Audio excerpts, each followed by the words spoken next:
Hi, it's Ricky of Moshville Times here once again. Now, tonight I'm delighted to be welcomed by Scottish old school death metal band Penny Coffin. Now, tonight we've got guitarist vocalist Joe, and we've also got guitarist vocalist Daniel.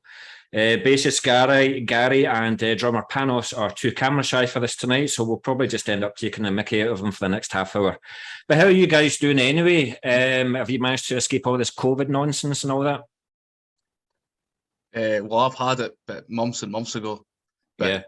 By the time I had it, I think I got like the week variety of it, so I can't really complain. All right, I was going to say I got a week off my work, so I won't complain in the slightest. What about you, Daniel? Yeah, pretty much the same. I only had it like a month or so ago, so it was all good. Yeah. Well, touch wood, I haven't had it yet, and hopefully it stays that way. But listen, we're obviously not here to talk about COVID and all that. But Penny Coffin this year released their compilation EP comprising of the first two EPs, Tephra and Skeletal Darkness. Now, there was absolutely no way I was going to try and do the Greek interpretation of that. But because you guys obviously don't think about radio presenters and interviews when you're done that, so that's why I done this. So what was the reasoning behind the compilation release then? Was it just a case of like getting a physical product out there and merging the two EPs together? This pretty much was the idea. The first one was recorded with no expectations of ever really putting out, and we'll maybe see what would happen. But the second one, when we finished the second EP, we're like, we're going to do it ourselves.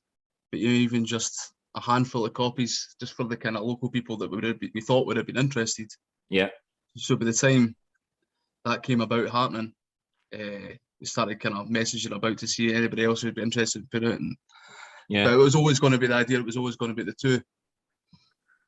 And as you can see, ladies and gentlemen, we are joined by drummer Panos, and he's got his mic on mute. He's still got his mic on mute, so we'll just carry on without him. No, it was really interesting. I also noticed that the EPs, they were released quite closely together. Does that mean that you guys are prolific songwriters? And do you have like new songs already in the pipeline? Yep. We've got 4 songs getting recorded at the minute. So how do you think the sound compares to that of the first two EPs? Is it more of the same formula, or are you bringing some new influences into the sound? New stuff. Try to do something different every song. Yeah. What do you think, Joseph? These ones, a lot of them were written around the same time, but I think a lot of these ones were maybe kept back because they were maybe a wee bit more technical or faster, or they had other elements. The other songs were maybe just the easier or more immediate songs. Yeah. So these ones, it took a little bit more time to work on them, but they were written around it, or most of them were written around about the same time as all the kind of the other songs. We had like a big catalogue of maybe 15 songs. Yeah. But we've got even more now, so it's just a matter of we'll go through them and pick what ones we want to do. Okay, so you say you've got like about 12 to 15 songs then. I think with the first two EPs, that was 6 in total. So is your next release, are you looking like another EP, or are you going to look at the longer format and looking for an album? I think it'll be an EP. I think the idea that we kind of even had right at the start was that we didn't want to just put out something and maybe disappear for a year, not put anything out, because everything's digital now anyway, so it's easier to put stuff out as quickly as you kind of want to put it out. Yeah. And keep the kind of name going and just put new stuff out. It's enjoyable to write and record stuff and put it out, so why not do more of it? Oh, do you know, I've done quite a lot of interviews, and it's quite interesting. Like the younger generation, not that I'm saying you're older or anything like that, but the younger generation, they're kind of like releasing a single every couple of months, so it's like keeping the name out there.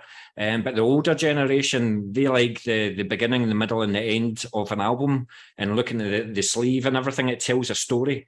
But I just wondered if it ever came up in conversation in your rehearsals or whatever like that. No, we've got 8 songs, 8 good songs. Let's release an album.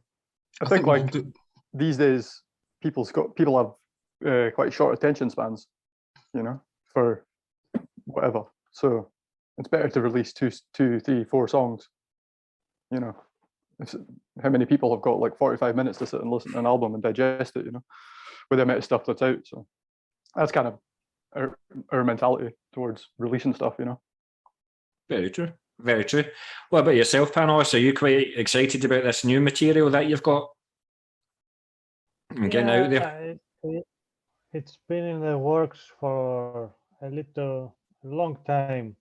Not very long, but some of the songs from the new songs are, and so I think will be a next step for the band.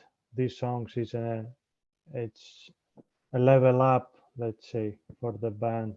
So I'm excited for that.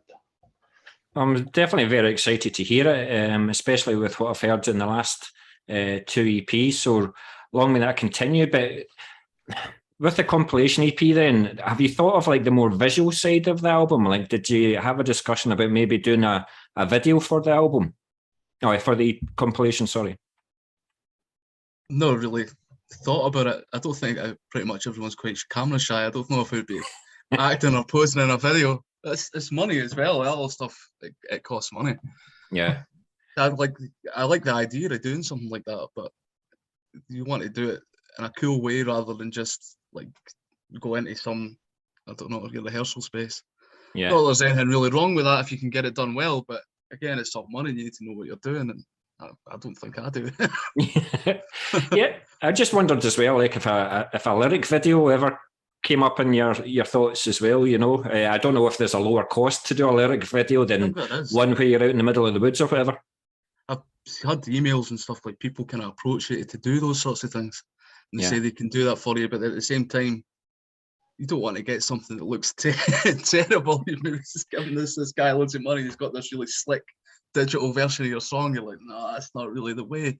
The stuff's coming out in cassettes. It's meant to be more like kind of that old school kind of way. You don't want a big slick digital presentation. It maybe works for different bands. I don't know if it would work necessarily for us. Yeah, I don't think so. No, cool.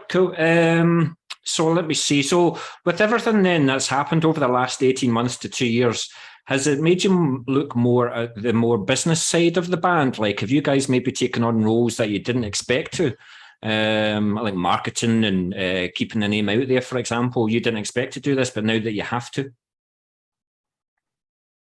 Yeah, well, we recorded the EP ourselves. So Joe took a bit of he was kind of in the driving seat for most of that, if you know what I mean. Well, Panos obviously recorded his own drums, and I recorded my own guitars. But Joe was kind of the main driver of, producing the EP. So yeah, it was all done as a collective, but I would say that he was kind of, you know what I mean, putting the most work into it, maybe. In the Bob Rock. He's the Prick Reuben. Prick Reuben of Stirling. So. And yeah, that was something that was, I don't think maybe didn't expect to do that, but just it happened, you know? Yeah. So who's the guy that looks after the merch and the marketing and all the rest of it? Mostly Joe. Yeah. I've got the logins for the email, that's about it. He sends the tapes and that. You know. I think so Joe, you've got the logins, but Daniel's got the PayPal account, is that it? That's the one. No, I never expected to do any of the sort of like get an Instagram account and email people and do all these sorts of things. It's interesting, it's enjoyable, but I never assumed that. I thought we would make about 20 tapes and a handful of people would enjoy it. I didn't expect to be talking to people in different countries and sending out tapes to different places and all this. So that's all been cool. And I've learned a lot doing the recording and that sort of thing. I base it on as if you're enjoying it, nothing else really matters to me other than it's a hobby. Yeah. So why not, if you do cool things that you enjoy doing? Yeah. No. I don't think there's nothing about it. It's a chore. It's all a laugh. It's all an escape. It's better than going to work. Absolutely. Quite right. But I'm going to ask this to everybody then. With the recording of the 2 EPs during lockdown, will there be anything that you'll do differently now you'll take forward to the next recording? Or were you quite happy with the way that was recorded? I don't know whether it was like recorded in rooms, you all recorded it individually in your rooms and sent it all in, or whether you still managed to get it into like a studio, or you want to go into a studio next time? the only thing that would have been done in a proper studio was mastering. A lot of, I wouldn't say any of it's, a lot of it's kind of amateurish, and most of it's done in our bedrooms or front rooms. A lot of it, like, I've be putting it together and mixing it on the headphones in the living room when my wife's watching Love Island and stuff like that. It's not, there's not got this big, huge mental setup or anything like that. Yeah. But you just kind of make do with the best that you've gotten. Sometimes that's the best sound. I mean, you look at Autopsy, Mental Funeral, for example, and you look at what they're releasing now. To me, it's just too clean. It's too polished. I loved the rotten sound, the cheap sound. Yours is like that as well. It's like raw. It's not overly produced. It's not squeaky clean. It's just got the old school vibe to it. Mm-hmm. That's the sort of stuff I like. So when you're thinking about how it should sound, that's you just go with your ear. That's it. There's no training or anything involved. Just you try to replicate sounds that you already like, and you take certain ideas to certain places and try and implement them on your own stuff. Yeah. What about you, Panos? Is there anything about the two EPs that you've played in and you've listened to it and you're like, I would like to change that the next time when I go to record the next album or EP? I think each EP, like I said before, is a step up. So the second one is, I feel, the sound is even better, and I think the new stuff will be even better because we learn. We just, all of us learn because we do it ourselves. So we will learn something. Okay, more I think is Joe that is doing the mixing and all that. But we all know more what we want to do. And for example, let's say for the drums, this time we try to do it not one take like before. Now we know how to record proper the drums, and was much easier for me to record than play fast songs at just one take and try to nail it straight away. And I think the guys now know better what to do with the sound, and I think it's fun because it's a learning process, and it's always fun when you learn and you put that out and it's even better, and you say, oh, we progress as a band and as a sound overall. Absolutely. But just staying with yourself, Panos, I mean, it's easy for Joseph and Daniel to pick up the guitars during lockdown and stuff like that. How did you keep on practicing with your drums? Like, did you get the kitchen pots and pans out and play with them, or? No, I have an electronic drum kit. So in the beginning of Penny Coffin, me and Daniel were practicing in a shed with headphones, and we're still doing that. So we practice in my house, in my room with headphones. That's how we do it, and it works. Yeah. We created music like that. So doesn't matter if you have this passion to create something. Doesn't matter what you have and what equipment. You just go for it, and you don't wait to have the perfect circumstances at the best studio to practice and jam to make music. If you love something, you just do it with what you have. That's what happened. Yeah. Absolutely. What about yourself, Daniel? Is there anything that you would like to do different? Just play better. That's it, really. Is that what your band members are telling you to do as well? Yeah, I get it, a little bit. Yeah, that's it. Just as long as the performances are better and they're more in, just every song's different, so it's just getting into the correct headspace to play the song the way I want it played. That's it. Are you going to use the same equipment, or have you we got some new tricks? We got some upgrades with equipment, new plugins, compressors, all these kind of fun things that I'm sure nobody wants to hear about. The very first EP was done on my mum's laptop that she only ever used for eBay. Yeah. I took a shot of it, and the CPU or the RAM was so low that when it came to actually mix it, I had to bounce every single different track on a different audio track, and it took 2 days. Bloody hell, man. But it was worth it, wasn't it? It was worth it. What was it he said about Skeletal Darkness? It was recorded where? Where was the demo recorded? Just in everybody's houses. Yeah. Everybody did their kind of parts separate. I think some of the vocals were done together, but outside of that, everything was basically done kind of remotely and individually. I think that's what he actually said. It was on a tweet that I read. I think it was on your mother's laptop or something like that, but now you hear it on the radio. So that's that. Aye, it's kind of, well, it's nice, but it's bizarre at the same time. I think it's like this is done in the front room, and then people are enjoying it. That was it. The front room. That was it. That's what you said. Yeah, but with the band being fairly settled on the band members' front then, when constructing new material, with the band members having their own personal taste in music, how would you say you keep it all together? Like, for example, when negotiating what stays in and what goes out of a song? I don't think it's ever really been a big deal. Everyone's open-minded. And if everyone's got different ideas, everyone's ideas get listened. But I think most of the time, we try to do kind of varied songs and tempos, so nobody's ideas are going to get pushed to the side. There'll always going to be a kind of space for them, because we always think we want to do a different variety, like tempos or just different song styles. Yeah. So I don't think there's ever been a case that anyone's like, oh, I don't really like that. And if there has been a case like that, it's not really a big deal. Everyone kind of knows. Yeah, we always find a middle solution if that's the case, but it's very rare to happen, something like that. So it's very rare then that you'd have to do like a band vote or something like that to keep it in? No, never. But to be honest with you, I'm quite disappointed with your answers there, to be honest. I thought I was going to hear about fisticuffs in the studio and blood in the walls and everything like that, but doesn't appear to be any of that. Sometimes maybe like you get a song, there's been songs that have been written and then you're playing them and then just shelves them. Yeah. for whatever reason, you know what I mean?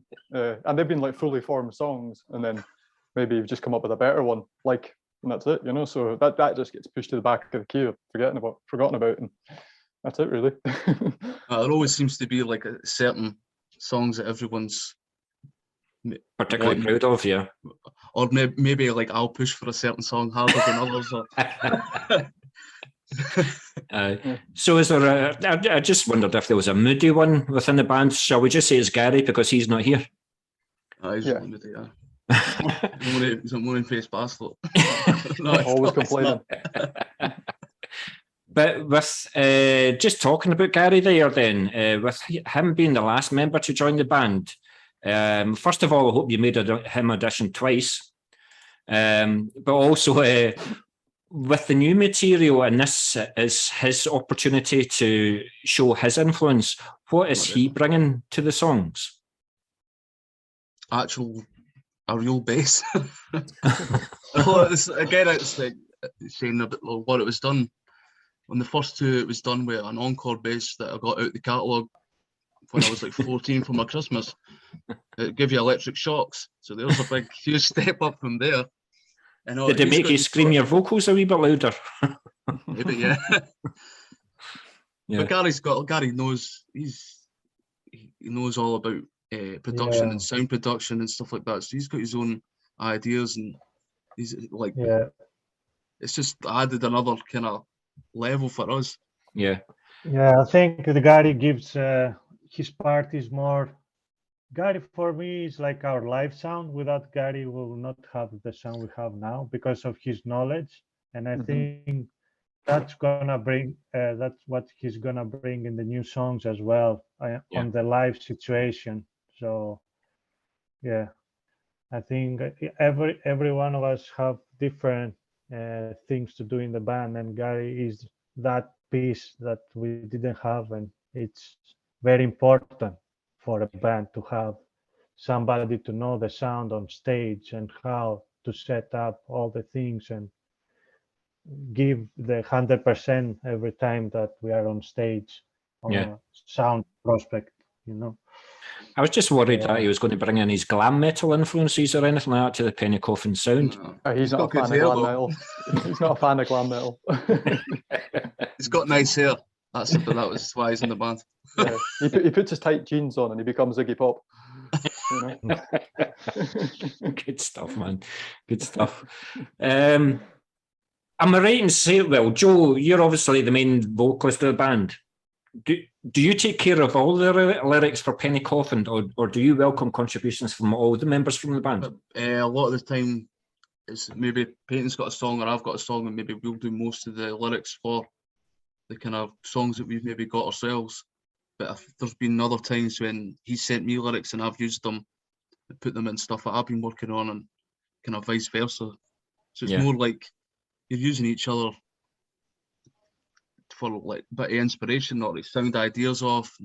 So it's like everything's generally collaborative. If someone says has a lyric that you don't really like, or you don't like the phrasing of, just make a suggestion. Yeah. And kind of work on it like that as a collective, rather than, I think there may be certain times when it'll be like, no, there's already a fleshed out idea and there's no real need to totally dissect it. Yeah. But like it's always there, it's never going to be a big deal to. No one's that precious, I don't think. No. So are the lyrical themes going to continue with the next release, or are you going to look at changing the lyrical themes a bit?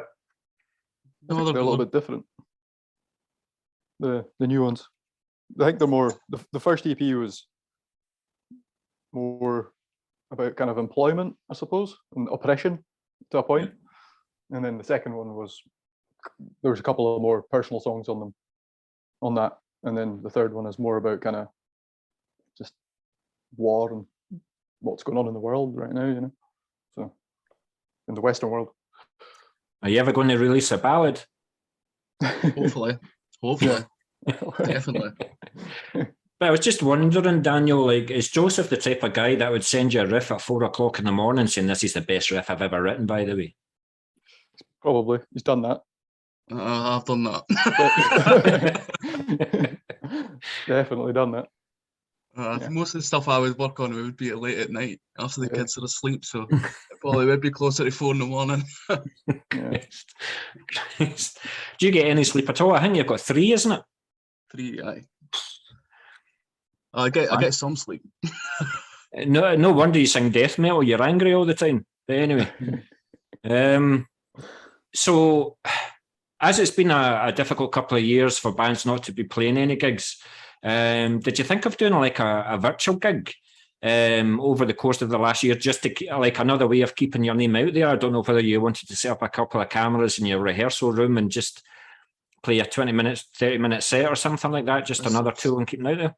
I've seen other bands doing that. I never really considered us doing that, but I've seen a band Undergang did like a live stream on that Cult Nation, and they used it was just camera phones. But it was good though. It was raw, and it was obviously you get the sound from a camera phone, but loads of people watched it, and it was during the lockdown, so yeah, it's something else to watch. And I seen there was another couple that were charging like tickets over Bandcamp. I think it was a Gatekeeper, I think, did it. But I never actually done it as well. I watched the Ingested one, and that's what I was going to say. But theirs was DVD quality, but obviously they would have got thousands of pounds thrown at them to do it. But I did see a couple of local underground ones, and I was like, I don't know if it's really done you guys any favors doing this, you know.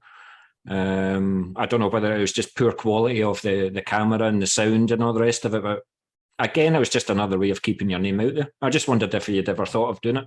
No, but as I was saying, I've seen people doing it. I did think it was cool, especially when you're at the house and you've got nothing to watch or nothing to do. But I think the problem during the lockdown for us is I'm in Stirling and the rest of them are in Inverness, so I've been breaking all lockdown rules probably to go up and do that. Yeah. During the first kind of lockdown, and the first and second lockdown, I don't think we had a full band then, so no gigs were kind of out of the question. Yeah, we played our first gig last October, and that was basically like a month before that. That's when Gary became involved. So that was when as soon as we had a full lineup and we got offered a gig, we played it. You know. Yeah.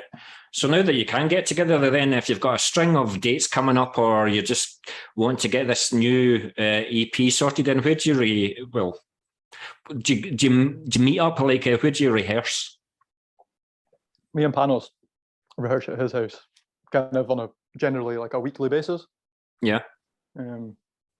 So yeah, we'll go there and then we'll jam for a few hours every weekend or something. And then Gary will come along when he can, or I'll go to his house and work on some stuff with him. Sorry, who was it? It says they stayed in Stirling. Joe. Me. Joe. So that's a hell of a trek that you've got to do. And then he'll driver. Yeah. I'm very familiar with the A9. Very familiar.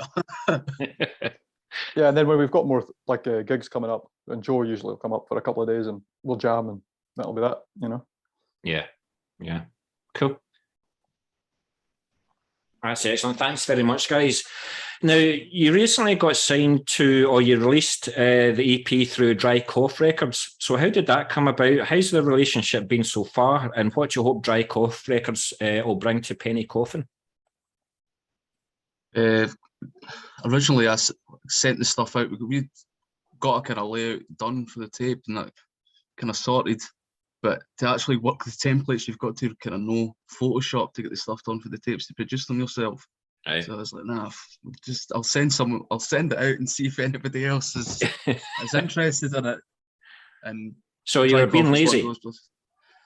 Being lazy, probably, yeah. But at the same time, I sent it like one of the people that were interested was Dry Cough, and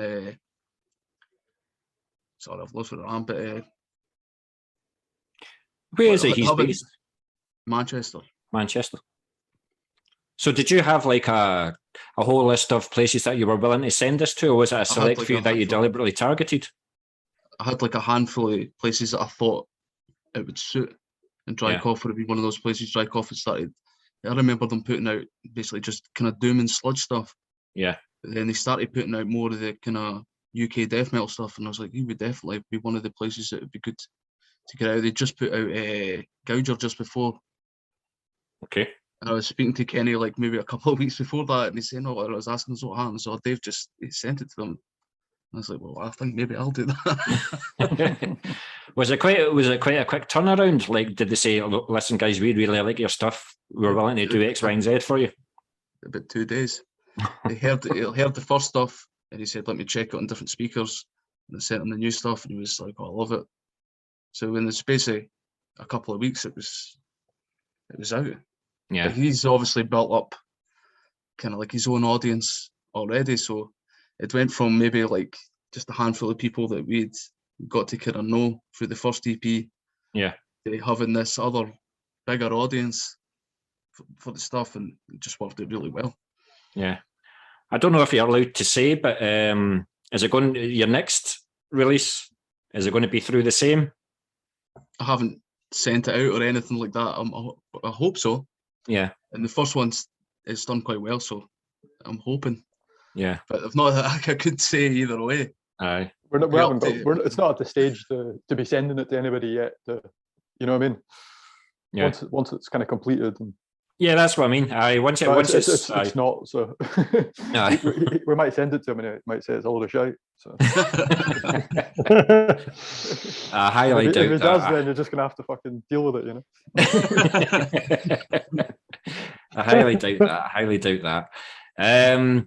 So you're probably fed up about being asked this question, but with yourselves, Penny Coffin, you've also got Coffin Mulch, you've got Brainbath, you've got Rancid Cadaver, Aphotic and Head of the Traitor, to name a few. So what do you think of the current and wider Scottish death metal scene of today? But what I'm picking up is that there's a much larger old school death metal vibe happening today, especially with yourselves in Coffin Mulch and Rancid Cadaver and Brainbath. Yeah. So what do you think about the scene today? It's really cool. It's the first gig we played. It was Slime Lord at the Flying Duck, and Brainbath played and Rancid Cadaver played. We didn't know them at all. Yeah. Like from anybody, but you're like, oh, there's actually more than you kind of think band-wise playing the kind of old school style, so it was cool. Yeah. And it's definitely, there's loads even outside the kind of the old school death metal stuff. There's loads of good bands. There's like Redistribution. It's like kind of like doomy black metal. That Ashen Spire. It's like avant-garde black metal, but that's amazing as well. There's loads and loads. Yeah. Like I'm forgetting absolutely tons, but yeah, I think once you dig a little bit deeper, man, there's a lot of stuff kicking about, you know. I think that's one positive thing about COVID, because you couldn't see like Behemoth or something like that coming over to play. But you're dying to see a live band, and you see like there's 4 or 5 bands from Glasgow or from Scotland or something like that. Yeah, people are actually realising that there's actually a strong UK metal underground scene. I mean, big gigs that I've been to recently, they're well attended, whereas sometimes you can play to like 20, 30 people, you know, if that sometimes. But certainly the bands that I've seen seems to be a larger audience, so people are happy to go out and see gigs again. There's going to be less and less touring bands. Yeah, I think UK wise as well. Like Scotland's probably got the best underground scene right now. That's what I think anyway. I'm biased, but In the smallest area kind of possible. Obviously, like we're not from Glasgow, but there seems to be loads. Yeah. Just in Glasgow alone, and the gigs that get put on there are always successful. The people want to come, and you see the same faces coming and new faces coming, and obviously people are interested. But I think as part of that is like there's maybe not the touring bands are not coming as frequent either. Yeah. People still want live music, and they're getting, in my opinion, like pretty decent stuff coming out of Scotland. So, and that's what I say to bands that I interview as well. Like, I always ask them about coming up to Scotland, and I say about the Glasgow Edinburgh thing, like maybe I would just do one of them, but I say, you see, if you've got the time and you've got the money, go further north, go to Dundee, go to Aberdeen, go to Inverness, because they're screaming out for gigs. I mean, I think Aberdeen's lost a couple of venues, is it not? But every time that bands go up there, there's always a very good crowd. So I always say to everybody, go up there, because you will get a good attendance. It seems further north it's more kind of hardcore style bands, which is cool. It's maybe not as much metal up there for what I've seen, but there's definitely an audience there. Yeah, for live music, for heavy music. I was going to say, like, when I was doing some prep for this interview, I saw you had played a gig in Inverness recently, or a few months ago. What do you have in the pipeline then? Are you concentrating more on the next release, or you want to get out there and promote your first 2 EPs? We've got some gigs coming up. We've got 3 gigs coming up, I think, we've got one next month in Inverness with Brainbath, Tyrannus, Scordadura. Yeah, that'll be intense. So that'll be good. Yeah. And then we have, what's the one after that? Is it Edinburgh, October? Yeah, we've got Edinburgh Ageless in October Summoning with Ageless Summoning. Vavicus, if I'm pronouncing that right. Vavicus. And I can't say that either. Time Voss. They're from Edinburgh as well, old school death metal, they're good. Yeah. And then there's one in Glasgow it's not been properly announced, although I've just seen earlier that the tour's announced. It's that ATVM, or I think it's Atom from London, and a band called Discord from Norway. It's in November. Right, okay. Well, I'll definitely need to come out and see you guys, because like I say, it's just music to my ears. I love my old school stuff. But talking about the old school things, before the internet, magazines and fanzines were the places to find out about new bands and trends, but now publications have been replaced with thousands of websites catering for all genres. So do you think that some of the passion's been lost, or do you think that the internet has been a good thing for music and a good thing for Penny Coffin? So it's something I would like to ask you all. So go for it, Panos. What do you think? Do you think the internet's been good for Penny Coffin and the internet's been a good thing for music? I think for Penny Coffin, yes, because like we said, we started through the pandemic, and I don't think there was any other way to get our name out. So yeah. Probably that. Now for bands, I think in general it's more difficult of the internet, because if we say you want to live from music, and now you can't make anything from music through, because everybody can get your music for free nowadays. Yeah. And if you want to take it more than a hobby, so that's the only thing. But to get your name out there, I think internet is easier now. It's to do things, to upload straight away stuff and send to different people your stuff is easier with that. But in case of making money out of this and make the living, if somebody wants to do that, I think it's not very easy. Absolutely. Just following on from your point there, I think I noticed earlier on that you had a Redistribution in the US, for example, for the compilation tape. Am I right? Yeah, Caligari. That's the one. If I'm saying that right. That's why I got you to say it. I just traded them a couple of tapes. I've not got the tapes that they're said through yet. I've checked the track, the parcel tracker. Supposedly it's in New York, so it shouldn't be too long. I think they're crossing the sea as they speak. That's one of the cool things about it as well. Like the internet, you can just message people who's like want to trade tapes. Like I've traded tapes to a good few people, and I've traded tapes to a couple of distros now. Yeah, just like if that's like obviously they've got that old school element that was there in the past where people were trading tapes.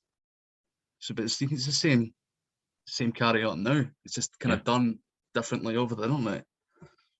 Absolutely. What do you think, Daniel? Yeah, well, it definitely helped because, like I said, like Tano said, we started during the pandemic, so it's got its pros and cons. I don't think like you're saying about publications and things like that. You know, there's a lot of opinions kicking about. So but I don't listen to anybody's opinions, so it doesn't really matter. But it must be so cool. Like, I mean, there's a distribution that you've got over in America, but I don't know if you've got Bandcamp or you're on Spotify, whatever like that. But it must be really interesting when you look at the analytics of it all and find that you've got listeners in Brazil or China or something like that. It must be amazing. That's cool. That's cool. Like all that kind of stuff's very positive, you know. Yeah. Obviously, people listening to your music and wanting to hear it and buying your tapes or your T-shirts or anything like that is cool, you know. But like I say, there's always the positive and there's always the negative, you know. Yeah. And the negative is that, you know, the internet's a place. It's like, you know, it's like the toilet wall, isn't it? It's just anybody can fucking write on it. So that's how I look at it, you know. I have done 140 interviews and I've never heard of that one before, but I'm going to keep that. I'm going to use that for my next one. Yeah, that's just the way I look at it. You know, I don't listen too much to people who think they're Lester Bangs or whatever. It's just, you know, it has its pluses and its negatives, you know, like anything. It's like you've all said, like with attention span, you can go on Spotify, you can go on Bandcamp, you can listen to like 10 seconds, like, oh no, that's pish, and you instantly dismiss the band because you know that there's a million other bands doing the same kind of style. So it's so hard to be unique and different for your name to stand out. And this is, it's just incredibly much harder for a band to make anything from this and be noticed. You just have to like gig your arse off and sell so much merch. Yeah, I mean the UK is a small place as well. You know, it's not like America where you can tour, you know, like consistently and play about 100 dates, you know, and make some sort of a living out of it. In the UK, you know, there's only a handful of major cities, but you know what I mean. Yeah. So it's not the same, you know. The UK is a little bit different because they're just on a small island, you know. Yeah. So, yeah. Cool. Well, this is our last question, and it's probably going to have to have another 40-minute segment for this because I'm going to get you to talk about the instruments that either you're using for the next release or what you used for the 2 EPs. So we'll start off with your self, Joseph. What's your guitar of choice and what's your amps and pedals and whatnot? I've been playing the same guitar since I was 18. I wouldn't play anything else now. No, what is it? It's a ESP Eclipse or LTD Eclipse, but it's got the what's the name of the EMG pickups, and I like EMG pickups, so I wouldn't change that. It's just I've been playing it for so long now. I wouldn't want to play anything else. So you're not going to expand and put on a 7th string or anything like that? No, no, I like 6 strings. I've got small hands. That's too many. It's too wide a fretboard. Good stuff. Thanks for that, but Joseph. Like, when we started the stuff, we started recording demos, I was recording demos on an amp I got out of Skip with a rat pedal. Nothing like big and fancy about it. I think when we came to actually play live, I was like, I'm going to actually have to buy an amp. I think that's actually what you said in that tweet about Skeletal Darkness, because that's the one that I play all the time. Aye. That's the So, sound of because you've only got the one guitar, or you only use the one guitar, what are you going to do when you're playing at a gig and you break a string? You don't have a backup guitar. It's got these fancy locking tuners. It'll take me about 1 minute to change the string. It's happened that many times, is it? You're an expert now. Pretty much, aye. Be more gentle with them. I can't love touch it. It's definitely can't love touch it. What about yourself, Daniel? Like, what's your setup? I play a LTD. It's a 401 or something like that. Again, it's EMG, so it's quite good. Not bad. Is that something that you've used for a number of years, or you only recently acquired it? No, I only acquired it just when we were going to start recording. The guitar I had before was a Gordon Smith, and so it's more of a classic rock guitar. Yeah, you know what I mean, which I prefer. So it's a million times better than the guitar that I use, but it's a price thing, you know. Yeah, that's what I use. Use that LTD, and I use Gary's amp live. He's got a PV. Is it 6505? Yeah, so I use his amp because he lets me use it, and I'm very grateful that he lets me use it. So, you know what I mean? It saves me a lot of money, and it's a good sound. And just some random pedals, you know, like chorus and things like that, but nothing fancy. Yeah.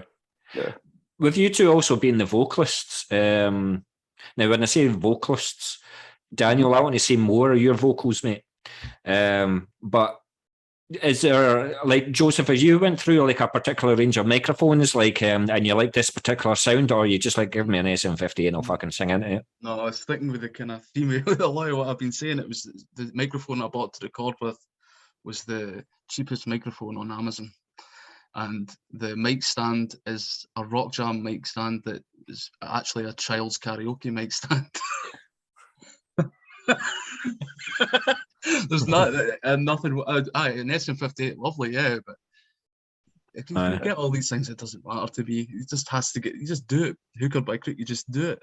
Yeah. The whole thing with the vocals was the philosophy was with, because we'd never really sang before, but not death metal, so it was kind of like by hook or by crook. That was the kind of philosophy.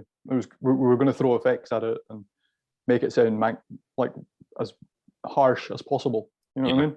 Yeah. So yeah, on the first EP, the first song on it called Smog, that's all my vocals, and I recorded that on my phone. So that's it. That's how the vocals were recorded. It wasn't like with a mic; it was just with my phone.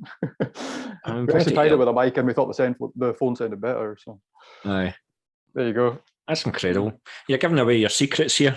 Now you're just telling everybody that you can all be in a band, just a one-man band, and just grill into your microphone. You can. That's what rock and roll's all about, isn't it? Oh. Exactly. But listen, guys, thanks very much for. Oh no, sorry, I forgot about you, Panos, the drummer there. But as most bands do, no. Like, so what's your drum setup, mate? What do you use? I use a Roland electronic drum kit. Yeah, that's about it. And I use the Superior Drummer 3 for when we practice to have a better sound. And live, I use different kind of cymbals like Silgian, main, and Vic Firth drumsticks and Trick double pedals.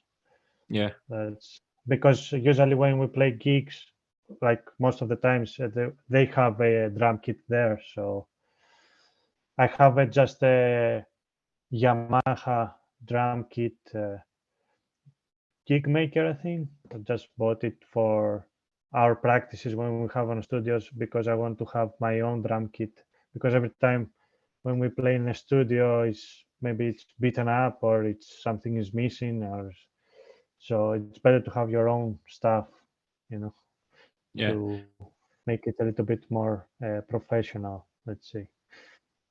Penny Coffin Yeah. being professional in any, my God. But how easy or difficult was it to get the snare sound that you wanted? And are you going to change it in any way for the next release?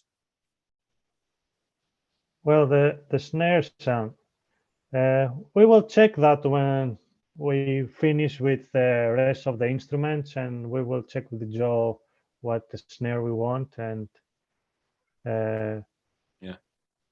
But live, I have a good snare, so we have good sound on stage with the snare I have. So, yeah. Cool. We will see. We'll try new sounds probably.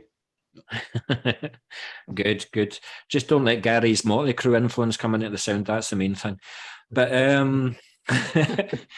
listen, guys, it's been an absolute pleasure talking to you. We'll certainly do our bit here in Moshville Times. Like I say, this will go on Moshville Times socials. It will go on my socials.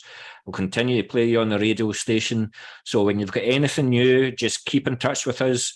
We'll do our bit to promote Penny Coffin, because you guys definitely deserve to be promoted. And hopefully I'll get to see you in the live front very, very soon. So thanks very much, guys, once again. It's been an absolute pleasure. Yeah, thank you very much, man. Thank you. Cheers. Thank you. Cheers. Have a good night.